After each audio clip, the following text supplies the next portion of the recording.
الحمد لله رب العالمين والصلاة والسلام على أشرف الأنبياء والمرسلين نبينا محمد وعلى آله وصحبه أجمعين أما بعد السلام عليكم ورحمة الله وبركاته. Jazakumullah khair to Medina College for inviting me to talk today on Saturday 4th of April 2020. The topic for today's session will be the life of Shaykh ibn Uthaymeen, his service to the deen. Inshallah, it will be the first of possibly 3, if not 2 sessions. We'll see how it goes today. I have a goal which I want to achieve today, hopefully get up to the life of the Sheikh just before we talk about his family life, inshallah. But before I start, I just wanted to remind myself and everyone else, offer some nasiha, bearing in mind the current climate, global climate. We all have a lot of time, and it's poignant that I offer this reminder to myself and everyone else about how to utilize our time, in particularly when we seek knowledge of the deen, and to stress really upon how we need to study. And this isn't just for this session today, it's for every gathering you attend, every talk you attend, every lesson. We really need to make it count, our presence. So how do we study? How do we seek knowledge? Without a doubt, we need to study in a very serious manner. Many of us have been studying for a while, and our commitment to knowledge varies. And it's really a case of stepping up to the plate and making our time count. So amongst the things which factors we need to be wary of are to attend regularly. Not a lesson here and a lesson there, as if, we have plenty of time, I can miss one lesson, no big deal. No, be serious about studying your religion. You will not gain knowledge about your deen if you're inconsistent. Prepare the lesson in advance where you can, inshallah. And for those who are very serious about gaining knowledge, then memorize and learn it. So I have 3 stages or 3 steps which will help in seeking knowledge. And the first one would be to prepare in advance. So if we're studying a book, al-Aqidah al-Wasatiyah, then that's just an example, but any book you're studying, if you don't have a grasp of the Arabic language, then try and get hold of the translation in English if you are able.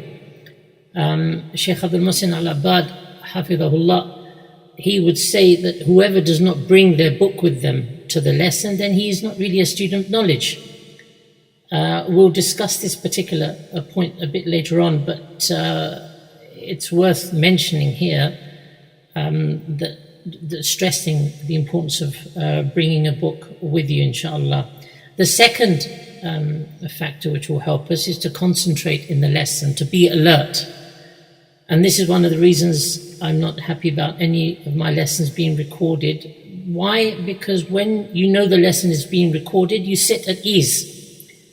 And when you sit at ease, there is a natural tendency to switch off. Only when you are aware that you do not take notes, you will miss out.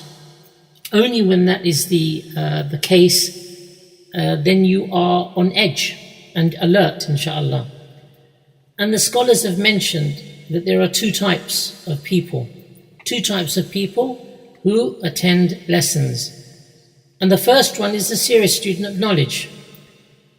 He comes prepared for his lesson. So he has a book, he has a notepad, a pen, maybe a pencil, and he's really prepared. He brings everything which he needs to the lesson to aid his learning.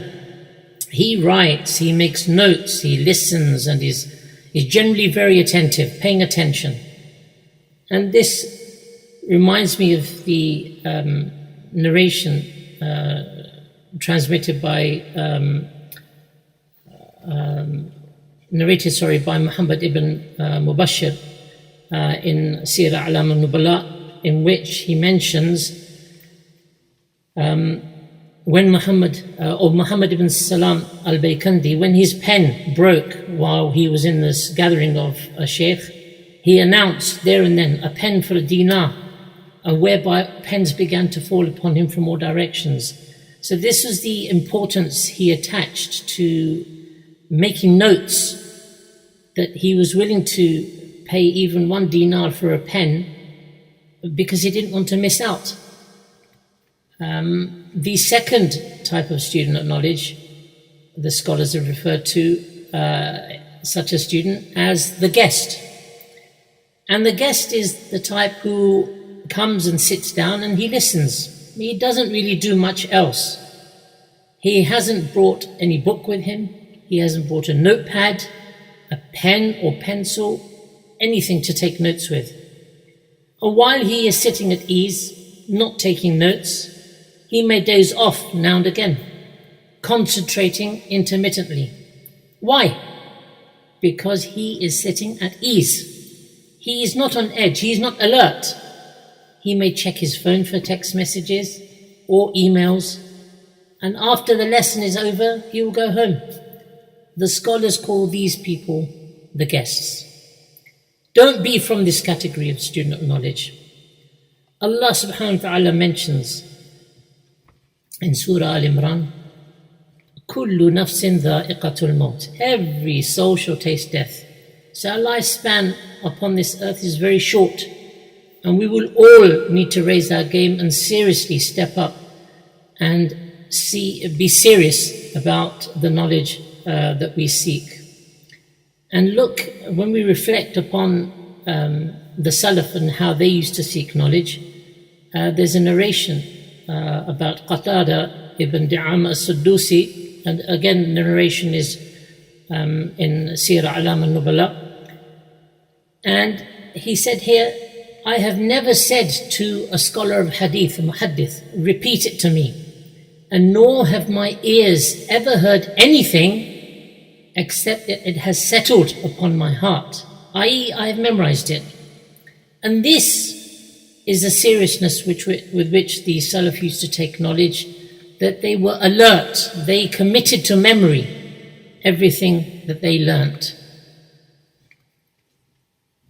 Allah subhanahu wa ta'ala mentions in Surah Dhariyat, وَذَكِّرْ فَإِنَّ الذِّكْرَ تَنْفَعُ الْمُؤْمِنِينَ, and remind, for indeed the reminder benefits the believers. So this opportunity I'm taking to remind one another about the importance of seeking knowledge, knowing what it means to call ourselves Muslims, to be a Muslim upon sound knowledge and insight, inshaAllah. Islam is not just about offering the 5 daily prayers without appreciating to whom and why we are praying, for example. As I mentioned, this advice is firstly to myself and then to you all, that really enough is enough. We really need to take the seeking of knowledge serious, inshaAllah. And may Allah subhanahu wa ta'ala facilitate this for us. So with all your lessons, please try and get a copy. If you're studying a book, try to get a copy of the English translation where you can. A printout of the Arabic text of the book, a notebook, a pen, and not just one pen, maybe a spare pen just in case the pen stops working, the ink runs out or whatever. At least you have a backup, inshaAllah. And then once you're prepared, you attend every lesson, roll up your sleeves and make your time at every lesson count, inshaAllah. The third factor that will help in seeking knowledge is that we recap and revise what we have studied. So when you get home, you go over what you have studied during the lesson and make sure you have good understanding of the material which was covered. Even better, when you get home, teach your wives, your brothers, your sisters, your husbands. I remember as second year Jamia students, one of the things which used to help us affirm the knowledge which we had of Medina Book 1, we would teach the new students, in private lessons. And the scholars have advised, try to revise and study in groups of 2, maybe 3, that you can discuss issues and try to get a better understanding. So sit together and go over the material which you have studied. The current climate doesn't permit that unless you're in the same household, but maybe online you have a group that you can gather and study. And this will give you an opportunity to fill any gaps you have in your notes and understanding. And afterwards, sit and discuss your understanding of what you have learnt. And I want to close this short advice with an example of a sister who strived and struggled just to learn the Arabic language despite her difficult circumstances.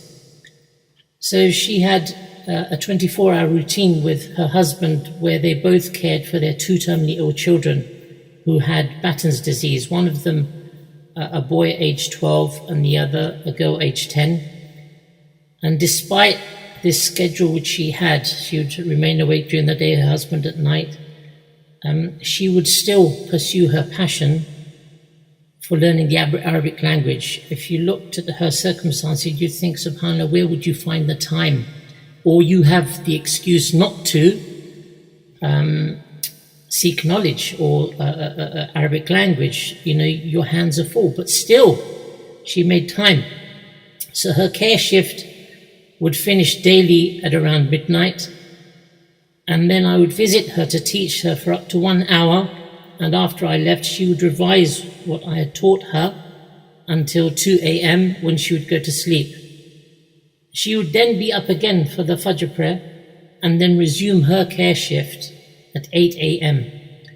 My sister Zaki, she died of breast cancer in the early hours of Saturday 16th Ramadan, 1st of December 2001, at the age of 35 years. May Allah Azza wa Jal cleanse my sister of her sins and reward her with Al-Firdaus al-A'la. Ameen. We'll begin then inshaAllah discussing the life of Shaykh ibn Uthaymeen. And I'll start with the hadith transmitted by Imam al-Bukhari, in which he mentions that Anas ibn Malik radiyallahu anhu, he narrates, الرؤيا الحسنة من الرجل الصالح جزء من 46 جزءا من النبوة. A good dream that comes true of a righteous man is one of 46 parts of prophethood. In the next narration, transmitted by Muslim, Abu Qatada mentions that the Prophet ﷺ said, الرؤيا الصالحة من الله والرؤيا السوء من الشيطان. A true good dream is from Allah and a bad dream is from shaitan. And in the final hadith, narrated by Abu Huraira, transmitted by al-Bukhari, Abu Huraira says, I heard the Messenger of Allah ﷺ said, لم يبق من النبوة إلا المبشرات.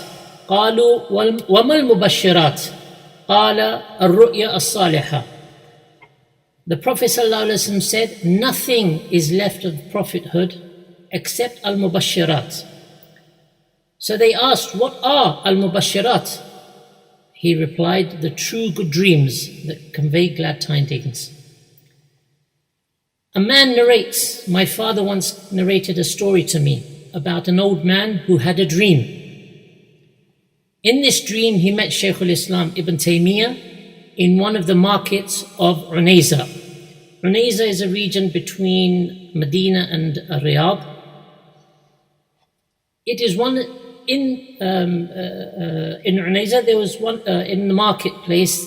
There was a place of gathering, a well-known place in Unayza. During this meeting, Shaykh al-Islam Ibn Taymiyyah handed a lamp to this old man.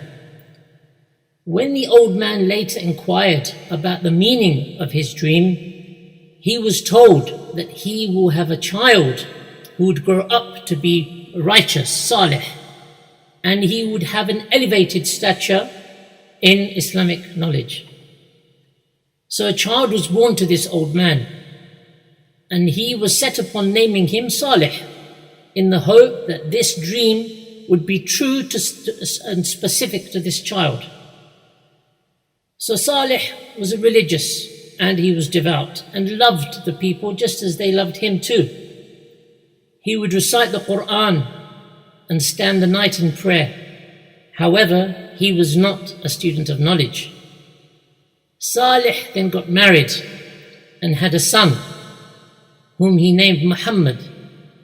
He was Muhammad ibn Saalih al-Uthaymeen. And in reality, and we consider him as such, he was the lamp which Shaykh al-Islam ibn Taymiyyah had given the old man in the dream. And as for this old man, well, he was the grandfather of Shaykh ibn Uthaymeen. May Allah have mercy upon him. And this particular narration was this dream was narrated by Abdullah, the eldest son of Shaykh ibn Uthaymeen. And we have all heard of Shaykh ibn Uthaymeen, and really what I wanted to do today was to shed some light on the Shaykh's exemplary life, intending by doing so to be inspired by his noble example, inshaAllah. The Muhaddith of Medina, Shaykh Abdul Muhsin al-Abad, I mentioned something of his a little earlier. He said that the greatest calamity that befell this ummah was upon the death of the Messenger of Allah sallallahu alaihi wasallam. Thereafter, the greatest calamities to befall have been upon the death of those who inherited from the Prophet sallallahu alaihi wasallam. The Prophet sallallahu alaihi wasallam said, "Inna al-ulama'a warathatul anbiya, wa inna al-anbiya'a lam yuwarrithu dinaran wala dirhama, wa innama warrathu al-ilma, faman akhadahu akhadha bihaddin wafir." The Prophet ﷺ said, certainly the scholars are the inheritors of the prophets, and the prophets have not bequeathed dinar nor dirham. Rather, they have bequeathed knowledge. So whoever takes it has taken an abundance of good fortune. And in terms of knowledge then, Shaykh ibn Uthaymeen certainly took an abundance of good fortune, and this was recognized by the scholars around him and the general masses. He exerted really immense effort in spreading knowledge through his teachings, his dawah, and his books and recordings. And his general acceptance amongst the masses is testimony to his elevated stature, inshaAllah. May Allah accept from him all of his efforts.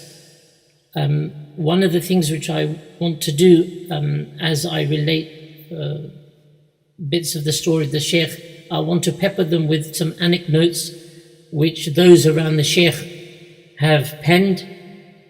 And in this particular juncture, I just want to mention that Shaykh Fahd ibn Abdullah Sunayd, he narrates, as for the zuhd of the Shaykh, the asceticism, then it is sufficient to know that all his books, which have been printed with his permission, are for noble charitable causes. Additionally, it has been made a condition for those who choose to print his books that they do not hold any rights over the books should anyone wish to print them and freely distribute them. This was the eagerness the Shaykh attached to wanting to spread the knowledge. If anyone wanted to print any of his books and give them out for free, then they have the permission to do so. Tayyib, as for the lineage of the Shaykh then, he was Muhammad ibn Saalih ibn Muhammad ibn Sulaiman ibn Abdurrahman ibn Uthman ibn Abdullah ibn Abdurrahman ibn Ahmad ibn Muqbil ibn al-Wahabi from the tribe of Tamim. As for the family name of the Shaykh, i.e. Uthaymeen, then the Shaykh's great-great-great-grandfather, he assumed, his name was Uthman, and he was the one who assumed the name Uthaymeen. And from there on, the family became known by this name. And as you can see from the linguistic perspective, Uthaymeen is derived from Uthman. The Shaykh, he was born on Saturday 27th of Ramadan in the year 1347, which corresponds to around 9th of March 1929, in the city of Unayza, in one of the two cities. Unayza is one of the two cities in the province of Qasim, the other one being Burayda. And the Shaykh, in terms of Hijri years, was 74 years, but in terms of Gregorian years, he was 72. The Shaykh's family were known for being upright and religious, so naturally the Shaykh began his studies by learning how to read the Quran. And he did this under the tutelage of his maternal grandfather, Abdurrahman ibn Sulaiman al-Damigh. And what's really amazing, subhanAllah, how Allah subhanahu wa ta'ala blessed the Shaykh went on to memorize the Quran in 6 months. In 6 months, he memorized the Quran, and he did this under the guidance of a blind teacher, Ali ibn Abdullah al-Shuhaytan. And in this regard, Ibrahim ibn Hamad al-Jutayli, he knew Shaykh ibn Uthaymeen for 45 years. 20 of those years was as a student of the Shaykh. And he narrated, indeed, he memorized the Quran in 6 months under the guidance of a blind teacher, Ali ibn Abdullah al-Shuhaytan. And the reason why I'm mentioning this point is that when you look at the biographies of the Shaykh, it mentions that he memorized the Quran under the tutelage of his maternal grandfather, Abdurrahman ibn Sulaiman al-Damigh, and this is popularly narrated, but in reality, he started reading the Quran with him, but he went on to memorize the Quran under the tutelage of Ash-Shuhaytan. After he memorized the Quran, the Shaykh proceeded to learn to write as well as study mathematics. And indeed, subhanAllah, Allah blessed the Shaykh with intelligence and righteousness. He was also blessed with a high degree of determination to seek knowledge. May Allah subhanahu wa ta'ala increase us all in the determination to seek knowledge of al-Islam, inshaAllah. The Shaykh's brother, Abdurrahman ibn Saalih al-Uthaymeen, mentioned that a good, pure and sincere intention is good. It's indeed its imperative requirement for a firm foundation upon which to begin seeking knowledge. And in reflection, he said, when Shaykh ibn Uthaymeen had purified his intention, we noticed how Allah had blessed him by opening the doors of knowledge to him. And what also helped the Shaykh was his noble upbringing as well as his self-confidence.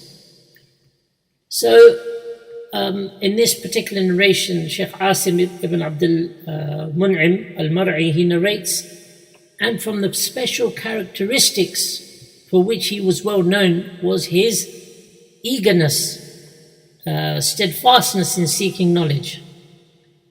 And some of the relatives of a judge in Unayza at the time, his name was Shaykh Abdullah ibn Muhammed al-Mani'. He was the judge in Unayza in around about 1942. And his relatives mentioned that when Shaykh ibn Uthaymeen was young, he would come every morning to the Shaykh's house. And he would come after Fajr. And he would knock on the door, carrying his papers and his books. He would say, Assalamu alaikum to the Shaykh, seek his permission and go upstairs to the library of the Shaykh. And there he would remain until just before the time of Dhuhr, whereby he would then descend, say Assalamu alaikum to the Shaykh again, and then he would leave. And this was at a time when he was still young, and he had not even turned the age of 12 years old. And the discipline of the Shaykh is something which needs to be highlighted here. At such a young age, Allah subhanahu wa ta'ala blessed him with discipline. Every single day after Fajr he would go to the Shaykh's house to study in the library.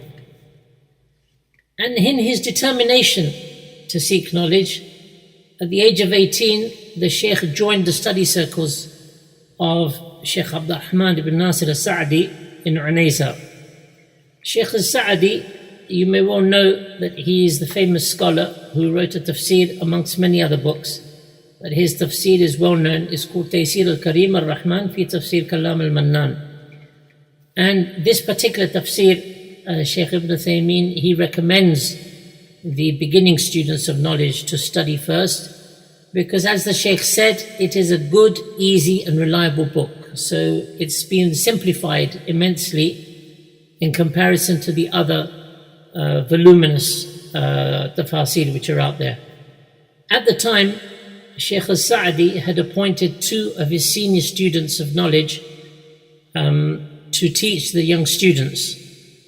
And these 2 senior students were Shaykh Ali al-Saalih and Shaykh Muhammed ibn Abdul Aziz al-Mutawwa'.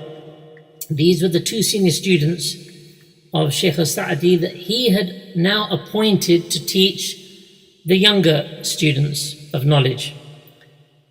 And it was under the tutelage of Shaykh Muhammad ibn Abdul Aziz al-Mutawwa' that the Shaykh ibn Uthaymeen began studying Mukhtasar al-Aqidah al-Wasitiyya of al-Sa'di, Minhaj al-Salikin in fiqh of al-Sa'di, and he also studied Arabic grammar, al-Ajrumiyyah and al-Alfiyah.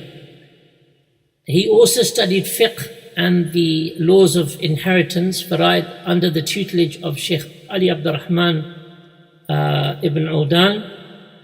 And then in 1954, al-Ma'had al-Ilmi, the Institute of Knowledge, was opened in Riyadh. And some people, they suggested to the Shaykh, why don't you enroll and study there? So the Shaykh, he discussed the possibility with his Shaykh Ali al-Salihi of traveling to Riyadh and studying there. And then he finally sought and received permission from Shaykh al-Sa'di himself to permit him to go to Riyadh to study at the Ma'had al-Ilmi. And the Ma'had al-Ilmi, the Institute of Knowledge, had 2 departments. One was general and the other one was for higher studies. So the Shaykh enrolled at the higher studies level, which better catered for his high caliber. He had reached a very good level to allow him to study at the high level. And what's really interesting, we have mentioned about the Shaykh's diligence and his zeal and the discipline really to seek knowledge. The duration of the course of study in Riyadh was 4 years, which is what we have in Medina and quite possibly the other universities. The course of study is when you're studying at the Faculty of Sharia, for example, or Da'wah, Hadith, or Quran, the course of study is 4 years. However, the Shaykh completed it sooner than expected. At that time, students who were very capable, they were allowed to continue with their studies throughout the summer months, if they chose to do so. So, for example, when a student, he completed his first year of study, then he'd set the exams around May time, and towards the end of May, once he's passed, as is the case even today, that you would go back home for the summer. But in this particular, at this particular time, those students who were capable, they were allowed to continue with their studies throughout the summer months, if they chose to do so. So when you finished your first year of studies, you've started in September, say you finished around May, did your exams, you'd go off home. So the months of June, July, August, 3.5 months, you would cram the studies of the whole year into those months, and at the end of the summer you would do your exam, and if you have done well and passed, then that September, where the majority of the returning students would be beginning year number 2, you would be beginning the 3rd year. And this was the case with Shaykh ibn Uthaymeen. And I just want to mention here Shaykh Wasiullah Abbas, Hafidhahullah, the Mufti of Makkah. He himself, when he graduated from Medina, he did this also. I think it was at the time when Shaykh Abdul Muhsin al-Abbad was the principal, and he permitted him to do so. But this is something which comes to my mind. And it's not for everyone. It's for those students who had the ability and the determination, where all their friends and fellow students would go home for the summer months. He persisted and continued with his studies, mashallah. So in this manner, he completed a 4-year course of study in 2 years. And during his time in Riyadh, the Shaykh, he benefited by studying under Shaykh Ibn Baz, and it was under his tutelage Shaykh Ibn Uthaymeen studied Sahih al-Bukhari, some books of Ibn Taymiyyah, such as Muqaddimat Tafsir, and some other books of fiqh. And the Shaykh was deeply affected and influenced by Shaykh Ibn Baz in terms of the care and attention he paid to hadith, his exemplary manners, and his humility and compassion towards the people without prejudice.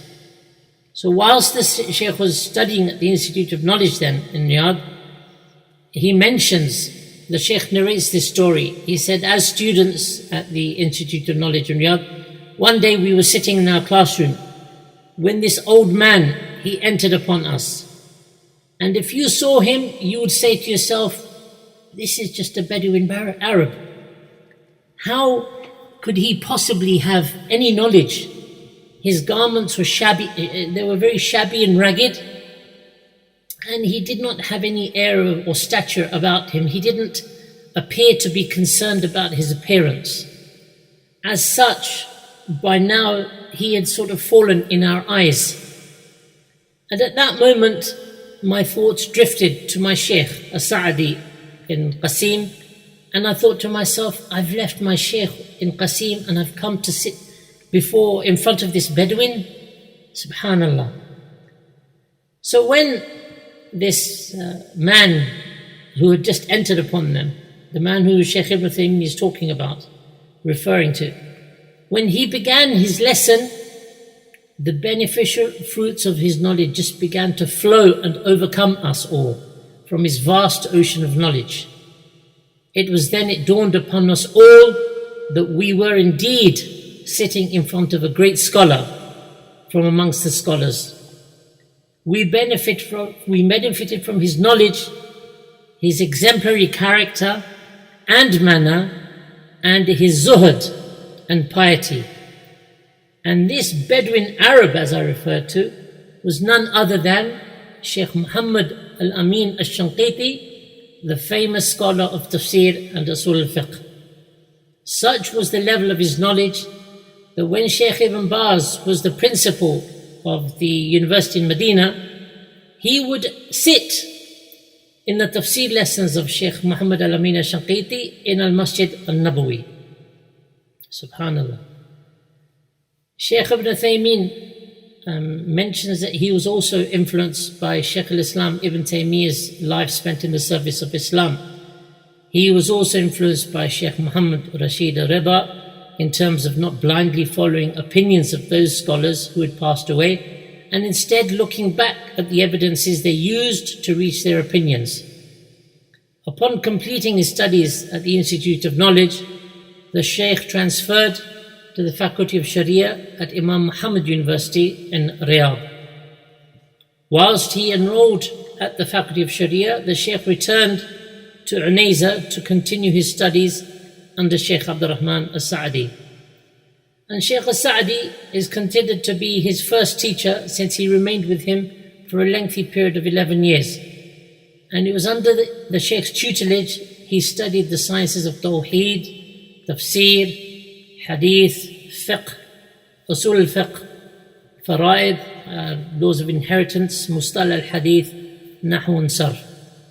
And then at the time, the Ma'had al-Ilmi was also opened in Unayza in 1956. So the Shaykh was appointed to teach there during the day, whilst he continued seeking knowledge with Shaykh Sa'di later in the day. So while he was teaching in the mornings, later on, possibly after Asr, he would then go and study with Shaykh Sa'di.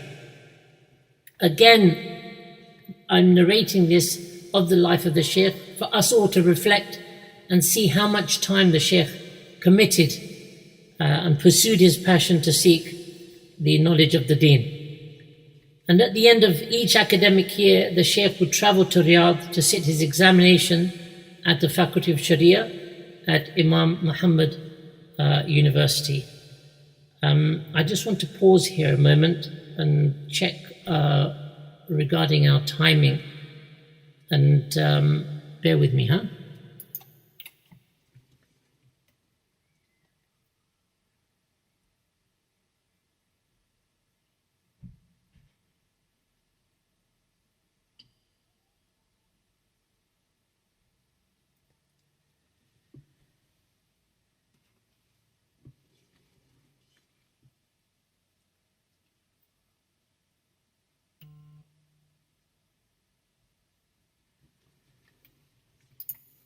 We are due to wrap up now in a couple of minutes, so inshallah I will wrap up.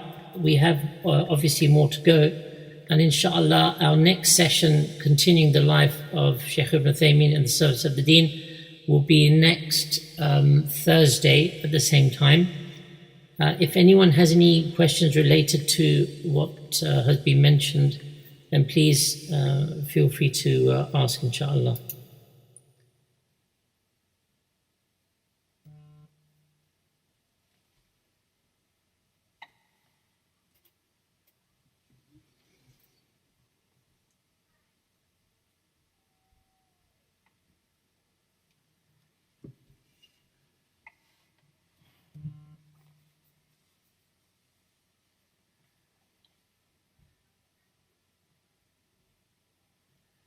The question, one of the questions here we have is the tafsir of Shaykh Sa'di.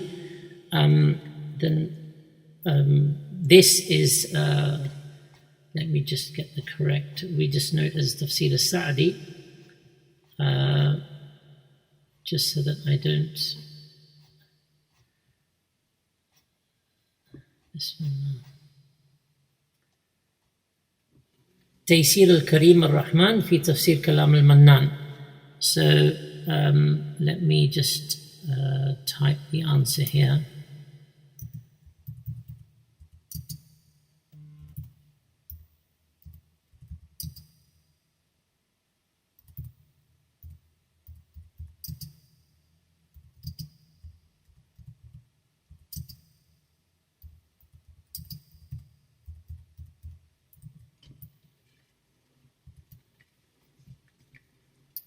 This is the name of the tafsir of Shaykh Sa'di.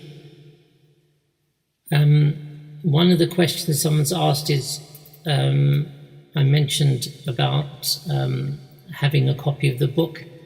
Whenever you go to any lesson, I'm really referring to the copy of the book which you're studying. So if it's Aqeedah al-Wasitiyya, Usul al-Thalatha, any book which you're studying with your teacher, then try to have a copy of the book in which you can take notes, and at least when you go home you can read through it, prepare for the next lesson as well as revise for the previous lesson. One of the brothers is asking, was Shaykh ibn Uthaymeen a student of Shaykh ibn Baz? Yes, he was. He studied Sahih Bukhari and some of the books of Shaykh Islam ibn Taymiyyah. How do I get rid of laziness in seeking knowledge and in everything in general? Then one of the things which is important, not only in seeking knowledge but in our daily lives, is to improve our relationship with Allah subhanahu wa ta'ala. There's a hadith in which the Prophet ﷺ said, "Man yuridillahu bihi khayran yufaqqihhu fid din." Anyone whom Allah wishes good for, He grants him understanding of the religion. And it is Allah who grants you the understanding of the religion. So that being the case, you need to improve your relationship with Allah subhanahu wa ta'ala. So make sure that you are up to date in terms of your salah, you are punctual, you do your extra nawafil deeds after you've done your wajibat. Try to change your surrounding. Maybe if you have friends who are negative influences to you, those are not friends. They are not your friends. You need to change your company, change your lifestyle maybe, how you're spending your time, your free time. And this is not going to happen overnight, but utilize the opportunities Allah subhanahu wa ta'ala has given us every single day, the last third of the night. Turn to Allah subhanahu wa ta'ala and beg Allah subhanahu wa ta'ala for aid in this, that He increases you in love for the deen and makes it easy for you. It is going to be a struggle. The path to paradise is not easy, and Shaitan will be your number one enemy, and he will lay the thorns in your way, make things difficult. But look at how Shaykh Uthaymeen, he maintained his resilience, and everything comes back down to your intention. So improve your intention, inshallah, solely for the sake of Allah subhanahu wa ta'ala, to improve your, get rid of your laziness, inshallah. We can, inshallah, study this when we maybe go through the book of knowledge. But if you have access to the book of knowledge of Shaykh ibn Uthaymeen, the Shaykh mentions a lot of beneficial things in the book which will help overcome laziness and focus, increase your focus upon the deen, inshallah.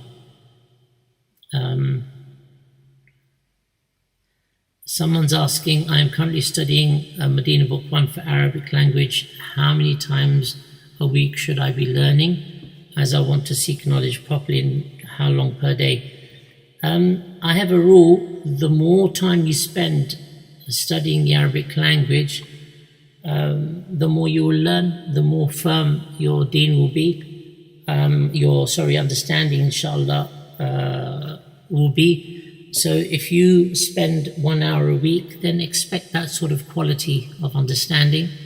Ideally, you should be doing something every single day. There are audios, videos around, plenty of material online. And if you can get someone to teach you one-to-one, even better. But utilize these times. No one has an excuse now during this time. So the more you study, I will not put a limit to it.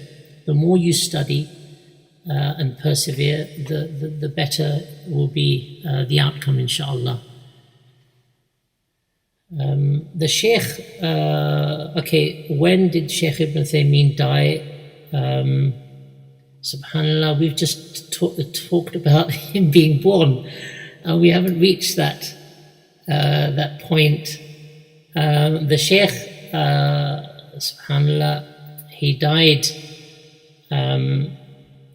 if you want the date, he died in 2001, in 15th of Shawwal, 1421, which was around 5th of January, 2001.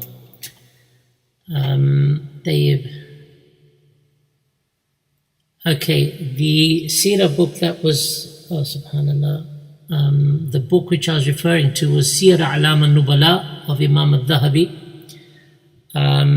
And these anecdotes which I've mentioned about the Salaf, they're all available in Words of Wisdom section on Fatwa-Online. So please feel free to access them there. They're all referenced as well. And as for the anecdotes in the life of the Shaykh, they're all available in Jewels of Guidance section in Fatwa-Online. So when starting the seeking of knowledge, what do you recommend to begin with, and in what order of importance? Can I just recommend everyone try to get a hold of a copy of the Book of Knowledge, because the Shaykh himself talks about the path of seeking knowledge and how to do so, the factors which help and the factors which don't. And the Sheikh does a far more better job than I could in explaining that. And maybe one day we can actually study it together online. But if you have access to the book, then refer to the Sheikh's advice in that book, inshallah. What do you recommend us to start with to learn Arabic? I recommend you what I did myself, and that was the Medina program, Medina Book 1, 2 and 3 and the supporting books.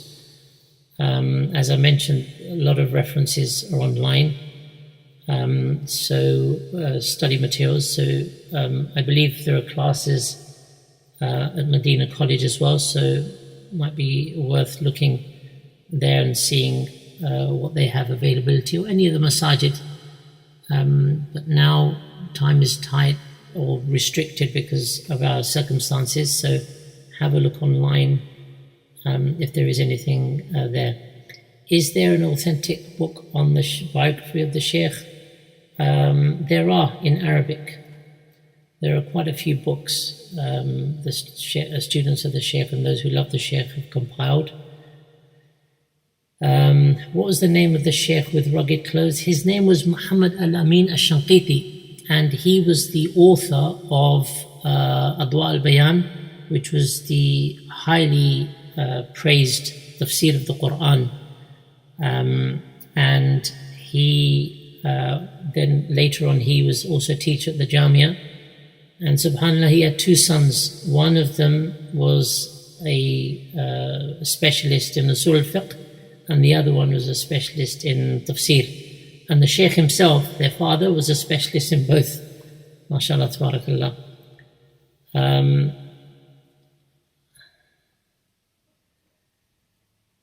I have only recently started to gain knowledge. I was wondering what the Arabic terms such as Usul al-Thalatha meant. 3 fundamental principles.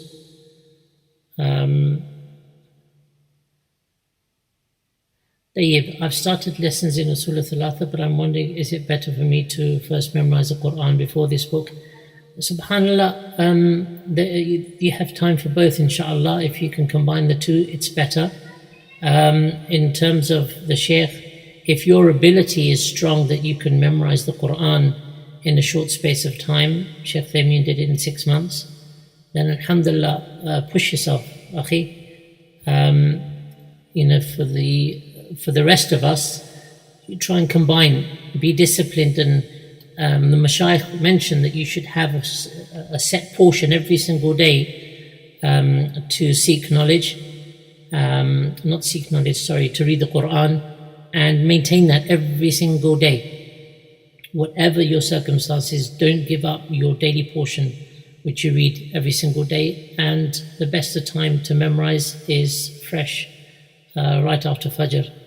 Memorize, and throughout the day you revise your Quran. And what's much easier now is that we all have smartphones, so you don't need to be in a state of wudu either to read the Quran, because the mobile device does not take the ruling of the mushaf, which you need to have wudu to touch and read. So that being the case, it's made even easier for you. So where Allah subhanahu wa ta'ala has facilitated so much ease for all of us, shame upon us if we fail to step up to the plate and grab these opportunities to improve ourselves, inshallah. So keep maintaining your Quran, akhi, and also start with these books of knowledge, inshallah.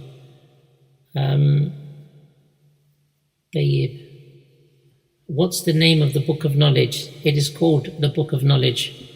Dar es-Salaam, they have copies, and other bookshops, inshallah.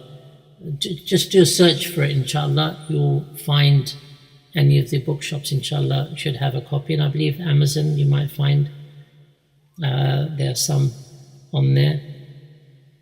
Where will the next lesson be held? Part 2. The next lesson will be held next next Thursday evening at 6 p.m.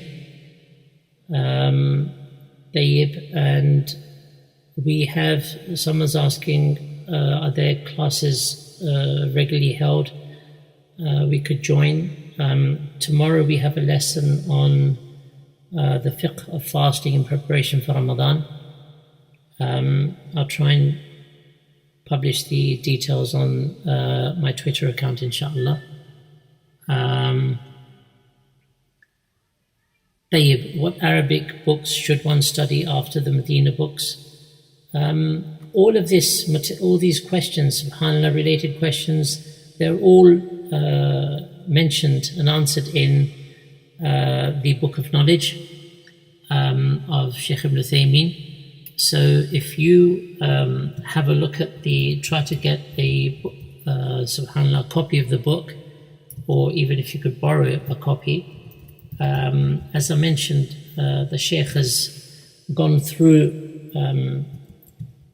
all the factors which help a student of knowledge, and discussed those things which improve the student's ability and those things which harm, right up to mentioning the books which the student should start with. And in the appendices, there are 3 categories of levels of students, which are recommended in terms of the books they should start with. So beginner, intermediate and advanced. So all of the books are listed there along with the print. So there are a number of prints out there, and the scholars have recommended certain prints because they are less in printing errors and typos. So